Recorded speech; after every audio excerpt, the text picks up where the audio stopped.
Como nós falamos no início do programa, a Bolsa subiu depois da confirmação de Jair Bolsonaro no segundo turno das eleições presidenciais. Sobre este assunto, nós vamos conversar com o economista da Federação do Comércio do Rio Grande do Sul, Eduardo Starosta. Boa noite, seja bem-vindo. Boa noite, é uma honra estar aqui novamente, em nome da FCDL. Prazer em te receber, Eduardo. O prazer é todo meu. Já tomaste o teu café? Que Já sempre tomei reclama. meu café do Ayrton. É o maior fã do café. Minha filha me passou o maior trololó para vir aqui junto, mas dessa vez não convenceu. Ficou na aula. Próxima vez ela vem. Ela que é fã da Mix também. Bom, vamos falar da economia. Olha, Jair Bolsonaro, então, vamos entender pelo menos esse cenário que a gente tem. E é um cenário recente, vamos ver se ele tem alguma duração. Os planos econômicos dos candidatos à presidência são distintos. Tá? A gente tem Jair Bolsonaro, que apresenta um plano de economia voltado mais ao liberalismo, mais liberal. Sim. Já o candidato Fernando Haddad apresenta um plano econômico num modelo intervencionista.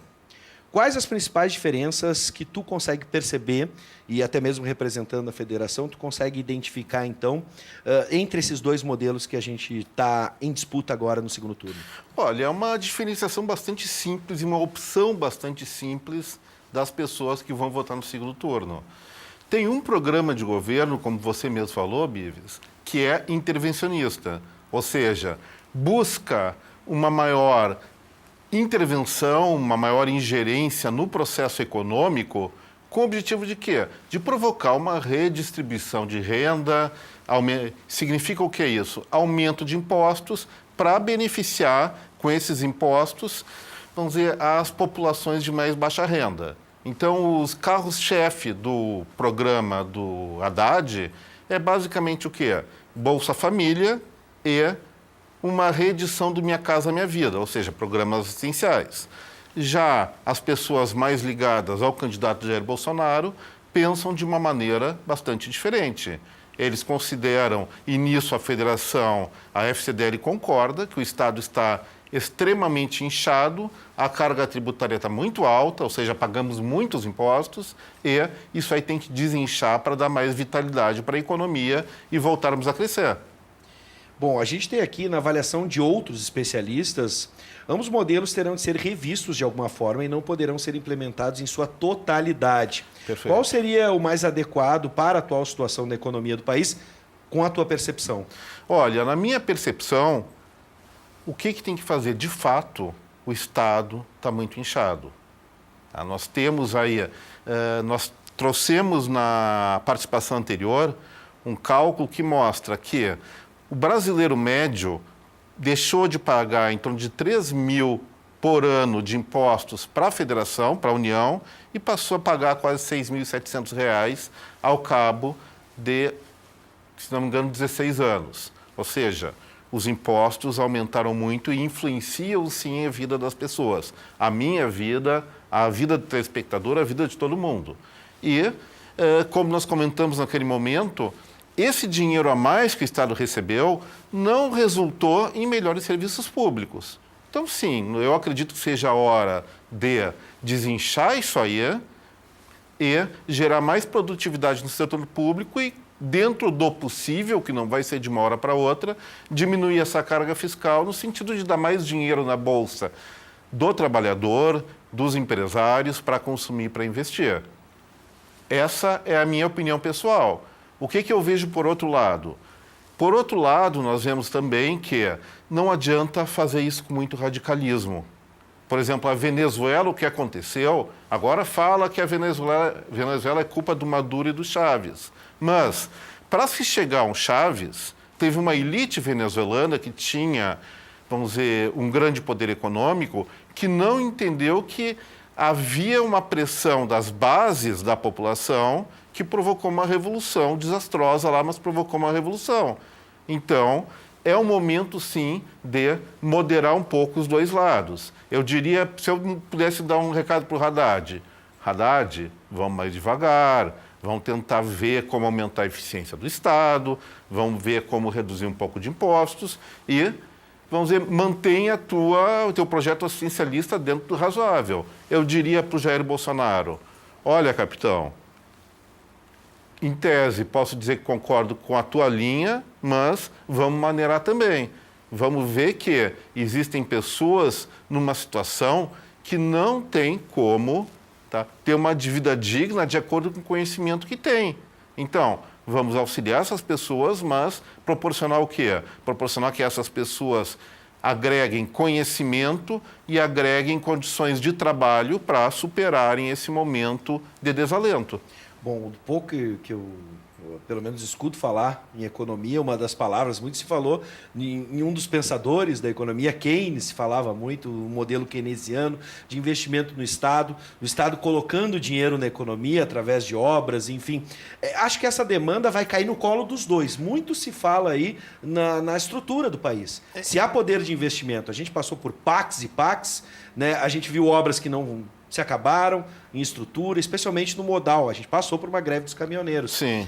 Dá para o Estado brasileiro, independente de quem ganhar, fazer obras de infraestrutura, realizar essas obras nesse período, na tua concepção? Olha, eu diria o seguinte... Botar a mão no bolso. Vamos voltar para o velho Keynes. Tá?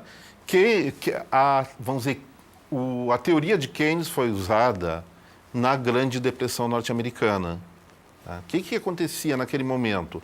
O Estado passou a investir para reativar a atividade econômica nos Estados Unidos, depois na Europa e algumas outras situações.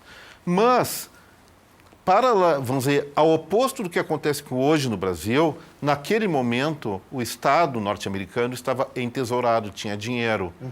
Conseguia facilmente rolar uma dívida de curto prazo para injetar dinheiro. Isso nós não temos mais. Tá? Eu prefiro trabalhar, nesse momento, com outro economista um pouco mais recente, mas contemporâneo de Keynes, chamado Schumpeter, que ele dizia o quê? Olha, a chave do desenvolvimento chama-se, não é mais esquerda, não é mais direita, e sim inovação. E quem investe em inovação, e isso sim deve ser uma política de Estado, acaba, vamos dizer, colhendo bons resultados de desenvolvimento. Um exemplo disso, Coreia do Sul, que hoje é um estado rico. Bom, o mercado financeiro respondeu de forma positiva. Isso é bom a gente falar que são coisas momentâneas, isso Sim. pode oscilar, né? Mas num primeiro momento o mercado financeiro respondeu de forma positiva, né, esse resultado do primeiro turno, dando vantagem ao candidato PSL Jair Bolsonaro.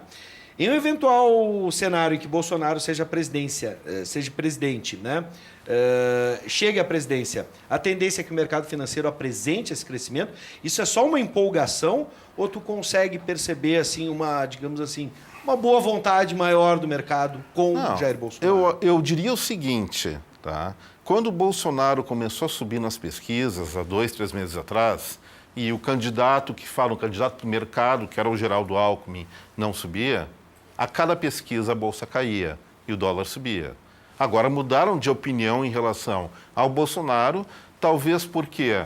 Porque ele apresentou alguém respeitável para gerir a economia, mas uma coisa que as pessoas têm que entender, mercado financeiro, tá, no curto prazo, é puro nervosismo, não diz muita coisa. O que deve se pensar, você que quer investir em ações, por exemplo, deve pensar não nesse dia a dia desse sobe e desce do mercado financeiro, que é um humor. Quer dizer, os empresários, as pessoas que investem, evidentemente, pela plataforma de governo, preferem Jair Bolsonaro a Fernando Haddad. Isso aí está lógico dentro da lógica de pensamento deles. Mas a consistência do mercado financeiro, do mercado de ações, de médio e longo prazo, vai ser como? Se as empresas vão ter mais lucro ou menos. No curto prazo, isso não explica muita coisa, só o nervosismo. Tipo, o Bolsonaro agora parece ser o franco favorito para vencer as eleições presidenciais. Afinal de contas, ele teve 46% dos votos, precisa de 4% mais um para alcançar a maioria absoluta. Já o candidato que se opõe a ele tem que percorrer um caminho um pouco mais longo. Mas, nesse sentido, tá, nós temos exemplos do passado um pouco mais longínquo, que o próprio candidato Geraldo Alckmin, quando concorreu na segunda eleição do Lula, ele fez mais votos no primeiro turno que no segundo. Então, é tudo volátil ainda. Sim. Eu diria o seguinte, o mercado financeiro funciona através de euforia e depressão pelas notícias do dia a dia. E não é isso que vai pautar na sua vida. Bom, nesse caso, tu falaste em investimento, né? Quais investimentos são mais seguros para realizar nesse momento que antecede o segundo turno? Né? E a gente sabe que na economia tem gente que ganha e tem gente que perde. Nesse momento agora, dá para imaginar cenários de prós e contras para investimento? O que está valendo a pena mais? O que eu diria? Tá? Eu diria, se você quer investir em ações, tá? Dê uma olhada, pegue na internet, vai ver o balanço das ações. Quem não entende de contabilidade, não invista nisso. Quem não entende o básico. Para ver se a empresa tem um lucro histórico, por exemplo. Já mercado financeiro, o que eu recomendo? Nós temos uma situação em que a Selic, que é a taxa básica de juros, está em 6,5%. É pouco provável que ela caia mais nesse espaço de tempo. Então, nós temos títulos chamados pré-fixados, que você define, vou ganhar 6,5%. E está definido. Né? Se cair o juro, continua ganhando 6,5%. Mas provavelmente não caia. Então você pode, isso sim, tentar investir nos pós-fixados. Por quê? Porque o mais provável é que no início do próximo governo, com o Estado endividado como está e com uma inflação retornando aí em função das outras oscilações do dólar, talvez o juros só suba um pouquinho e você pode ganhar um pouquinho mais assim. Eu me limitaria nesse momento a isso. Sim. O que é importante é olhar agora, vamos dizer, na última vez que nós conversamos, nós tínhamos 5 candidatos, tá, com possibilidade de virar presidente da República, agora temos 2. Tá? Os 2, evidentemente, não querendo ver a questão ideológica, mas a prática do uso do dinheiro tem vantagens para uns, desvantagens para outros, é focar nas vantagens de cada um e fazer seu projeto. Bom, só para fechar, o dólar, que teve uma forte queda hoje a 13,71, chegou, não digo hoje, mas chegou a ser comercializado a 13,71. Esse momento agora, de acordo com cada objetivo. Quem quer viajar, faz planos para viajar, seria um momento para compra de dólar? Olha, aí vou falar que é um chute sofisticado. Eu acredito que a euforia fez o dólar cair mais do que seria o ponto de equilíbrio dele. Então, o dólar está embaixo, até por conta de intervenções do Banco Central, que aproveitou esse bom momento para renovar títulos de dívida em dólar. Então, acredito sim que seja um bom momento para comprar, porque se cair o dólar não vai cair muito mais do que está hoje. E a tendência de subir é maior no médio e longo prazo. Bom, eu quero agradecer aqui, sempre atende o nosso convite. Creio eu que muito mais pelo café do Ayrton do que a minha presença. Exatamente, o café do Ayrton é muito bom. Ele não devia ser produtor, devia ter uma loja de café. Mas ele é um excelente produtor também. Talvez seja aí o grande segredo dele. Grandes produtores fazem grandes ou melhores cafés, imagino eu. Afinal de contas, o café é o combustível do jornalista, né? Bom, eu não sei se você vai continuar me convidando para vir aqui, mas eu quero que ele me convide para tomar o cafezinho dele. Tá bom, combinado. Tá bom, Ayrton? O recado foi dado. Obrigado, Eduardo Starosta. Muito obrigado. Uma boa noite a todos. Do Comércio do Rio Grande do Sul, economista da FCDL. Seja sempre bem-vindo.